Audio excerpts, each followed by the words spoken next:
back in our final segment. You're listening to America's Voice Now. My name is Michael Evans. I'm the host here. We work real hard to keep you educated and informed. This is an effort by. There are people that actually step up to the plate from time to time and help physically. There are a lot of people that take an active interest in this program. But I got to tell you, folks, we could sure use some support from our listenership in terms of financial resources. I don't get paid to do this, never have, and it's not likely that it'll ever will. And that's not what this is about. This is about education and information, enlightening those people around us so that we are adding to the vast army of Americans who say, we're not going to take it anymore. And when you look at, how much you spend to support these same companies that are seeking your demise, I got to ask you, can't you portion some of that off to us and just go without on something? Really?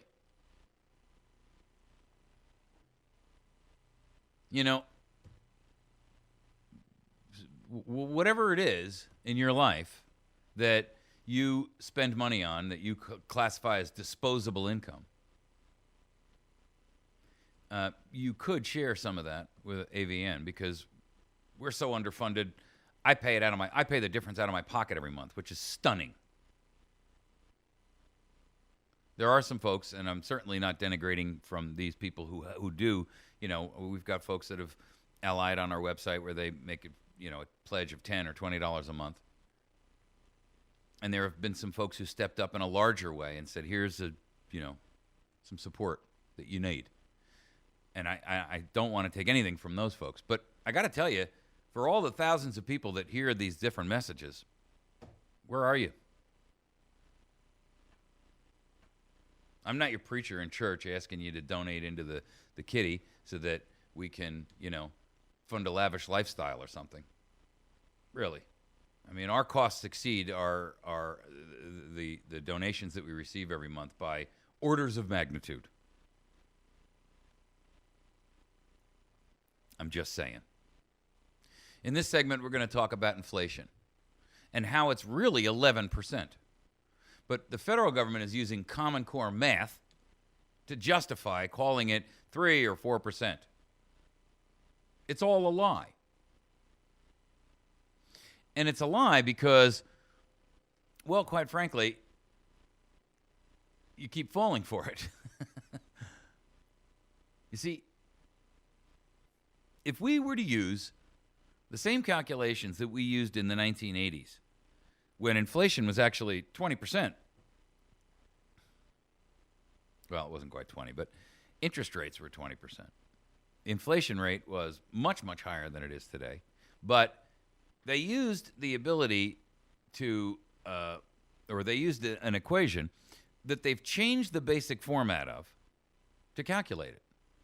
And, if you allow these corpritocracies, and I incorporate, when I say that, I'm talking about government and corporations that are using the principles of propaganda against you. If you allow them to continue to play you for a fool,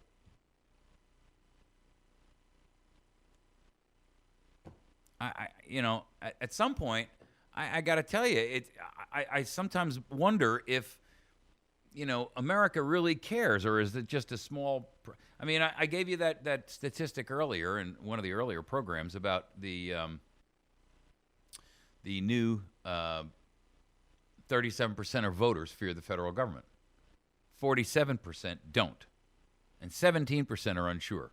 Okay, that 17% must be the people who look at a picture of Joe Biden and say, game show host? Really. How can you live in a country and not know by looking at pictures who the individuals are that run it?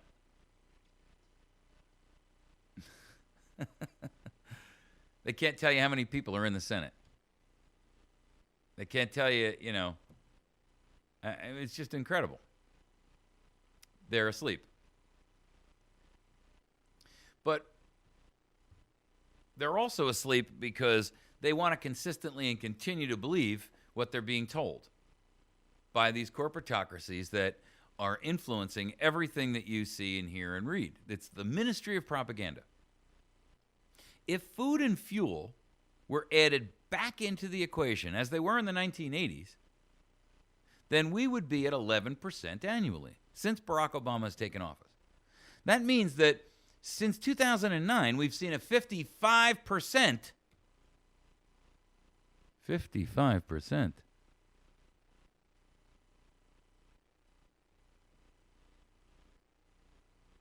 It's all a lie.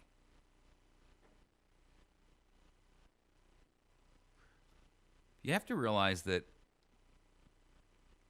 the calculation for inflation was changed not just to misdirect you, but because so much of government's expenses towards us, including Social Security checks and funding that the government pays towards schools and hospitals and medical care and all these other things, all of it is based on inflation numbers. So the government has a conflict of interest and a motivation to defraud you, quite frankly, into believing that those numbers are lower than they are. It keeps their costs down, which enables them to spend more of your money in a reckless fashion on other things. Like, some study of fish or something. If food and fuel were added back into the equation, and we use the same mathematical calculations that we used in the 1980s, we would be at 11% annually. Now, Common Core is a new application of the principles of mathematics, which makes no sense because if you ever looked at some of the equations, the teachers actually come right out and say, but it's not whether or not the children get the right answer. It's did they follow the process? And if you've ever looked at a mathematical word problem in Common Core, you'd look at it, and I don't care if you're a math major from MIT. You look at it and you're like, what did they just say? I mean, it's not just 2 + 2 = 4 anymore. You've got these convoluted 20-step process to figure out how 2 + 2 = 4. And at the end of the day, you're so confused by the third or fourth step, you just give up in frustration. But it's not whether or not you can get 2 + 2 = 4. They don't care if you come out with 7, as long as you followed the process, which is really what it's all about. It's subterfuge. It's misdirection. That, ladies and gentlemen, is what we are looking at with the inflation number that is thrown in front of us. They use Common Core mathematics, this convoluted, long process, to confuse. It's the old adage of, if you can't dazzle them with your brilliance, baffle them with your BS. And we've long ago lost the dazzle of their brilliance because there isn't any, and now many Americans, 37% in fact, are completely educated to the lack of brilliance. So now we're down to the baffle them with BS part. It's a lie to keep you dumbed down and quiet. Because if Americans actually thought we had 11% inflation and they ever sat down and did the math, they'd be standing outside of Washington and our state capitals with torches and pitchforks demanding that the dagnab monster was sent out for destruction. But they want you calm, and they want you lulled into submission while your mind is altered with drugs and propaganda. Why do I interject that? I posted an article this morning how 5% of the world's population is the United States. But we consume 50% of all pharmaceutical drugs manufactured in the world. Really? 50%? Folks, nobody's missed the old concept that the Soviets would take somebody and seat them in a chair and strap them in and, hold their eyes open with toothpicks and show them a movie while giving them drugs, mind-altering drugs, that at the end of the day they got out and they were a zombie and, they could be sent out as an agent and living here in the United States, let's say, and, they pick up the telephone and they hear the word bananas, ice cream, and, hemp. And suddenly they go off on a murderous rampage. Don't you see? You are being mind controlled. You are being brainwashed in a stunning and quite honestly heinous, inhumane way. A combination of drugs and propaganda can get you to believe anything.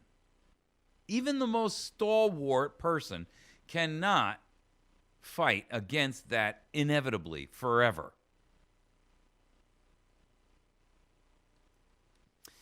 If you were to ask someone who's been trained in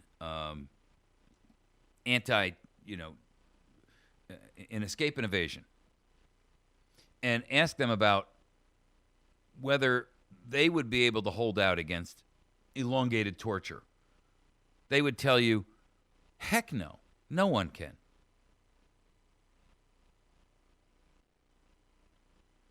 If you were to ask them, can you hold out against brainwashing techniques that we use as a government against them or they use against us, they would tell you, absolutely not.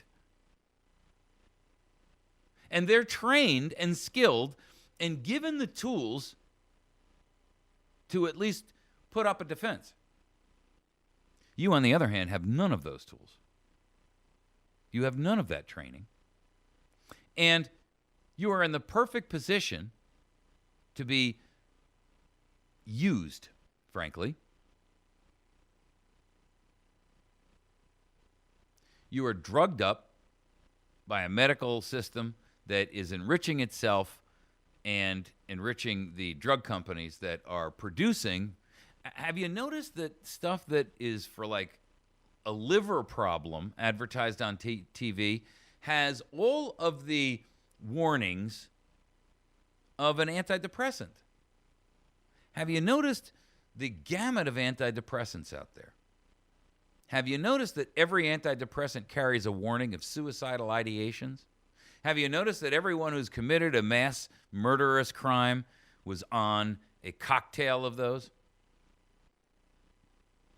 Have you noticed that everybody who's coming back here from the war and committing suicide with PTSD is on a cocktail of those drugs?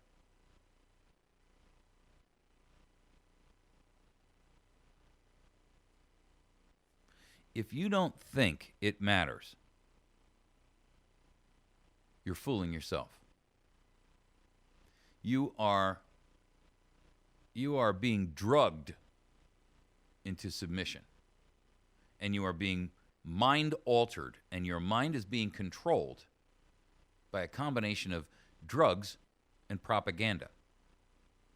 The techniques are old news, folks. But the advent of doing it on a national scale, that is something different. That is something altogether recent. And I've got to tell you, the results are speaking for themselves. Look around you. Your masters are very pleased with your apathetic response. Our founders would have been shooting by now.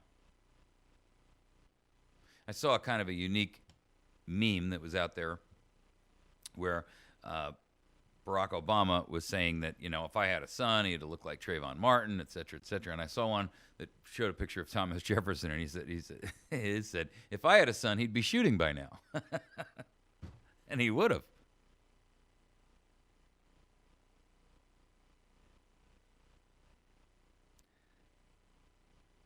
We are being brainwashed, indoctrinated. It is everything that surrounds you now. Television, the education in our schools, what you hear on the radio, what you read in the papers, the books that you read, the social commentary, the social media that you play with or live with or endlessly subject yourself to. The studies that are coming out about people's interactions with their personal tracking devices. I mean, I don't even want to, get conspiratorially minded enough to say that social media was an invention of government to encapsulate and enslave everybody, because I don't think that that's the case. But boy, when they saw what an impact it had, they changed their plan to incorporate it and to benefit from its use, because they realized what a powerful tool it is, what a powerful weapon of suicide it is. You are committing slow suicide. If you think smoking cigarettes is dangerous for you, you forget it. Just play with Facebook on your NSA personal tracking device. I mean your cell phone. Yeah, that's what I mean. Same thing. NSA sponsored. Why is the price of cellular service so cheap? Because, well, they want everybody to have one. Because it's easy to track us geographically, as well as mentally, as well as politically. Folks, the truth is that everything that you hear, everything that you see, every word from government, every word from the mainstream ministry of propaganda, mass media, all of it is a lie. Inflation is not 4 and 5%, it's 11%. And it has been for the past 5 years of Barack Hussein Obama's reign. George Bush, by the way, was no better. Don't make any mistakes and think that I support Republicans. They're both traitors, should all be charged with treason for aiding and abetting the enemy, for plotting and planning against the demise or for the demise of the United States of America, charged, convicted, and then hung. Yeah, I just said it. Upon a conviction, they should all be put to death. That's harsh? Too bad. That's truth, ladies and gentlemen. Everything else is propaganda. Everything else that you see, all the admonitions to everything that you think you've been taught. Why is it that you're always taught, avoid conflict, don't be confrontational? Because they don't want you to see and feel your power. Power doesn't come from meekly standing there holding a sign that says, I protest, I protest. Force and power, as government well knows, come from the point of a gun. And they always have. Always. And they always will. Your government uses force and the police power to enforce their edicts upon you. You can now only speak when you're inside of a free speech zone fence. I mean, and dare you step out of it and you tasered or arrested or hauled off or fined or some other way punished? Tell me that's not force. Tell me that's not violent force if you resist.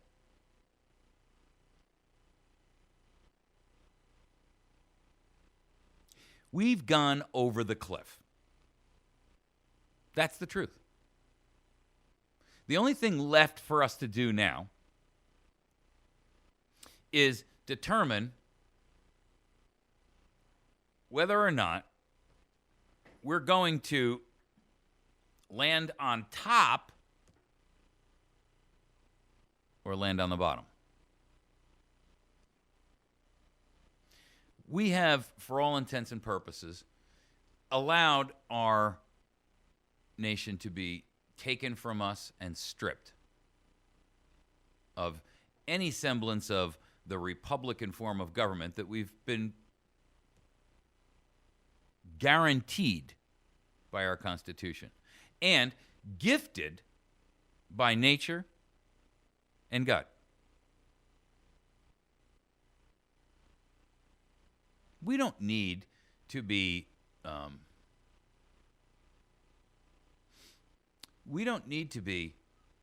concerned about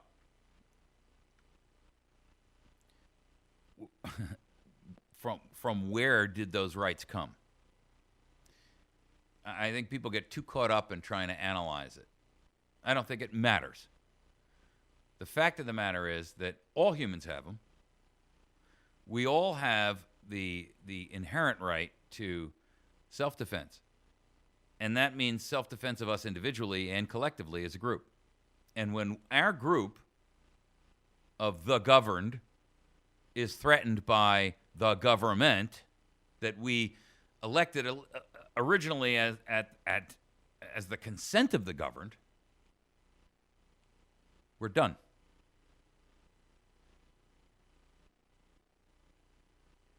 If treason and the laws surrounding it and the concepts and the tenets of treason were applied to today's politicians, you as a jury member, forgetting all of the nonsense that you'd be indoctrinated with by a court system, just looking at the raw facts without a judge trying to tell you, you're not allowed to look at that, trying to direct you, nudge you, herd you in one way or another, you would find the people that are in power guilty of treason. And they are. They are. The only thing left at this stage for us to do is to determine what we're going to do about it. And I think it's way past time for us to determine that we would rather die than live as slaves. That, at least, is my choice. I hope you feel the same way. You've been listening to America's Voice. You can communicate with me directly by sending me email to mike@americasvoicenow.org. Please support our efforts in any way, shape, and form that you can. You can visit our website, and you can place a donation with us through our PayPal services, or you can mail it directly to us at P.O. Box, America's Voice Now, P.O. Box 1195, West Plains, Missouri, 65775. Thank you very much. Have a great day. God bless.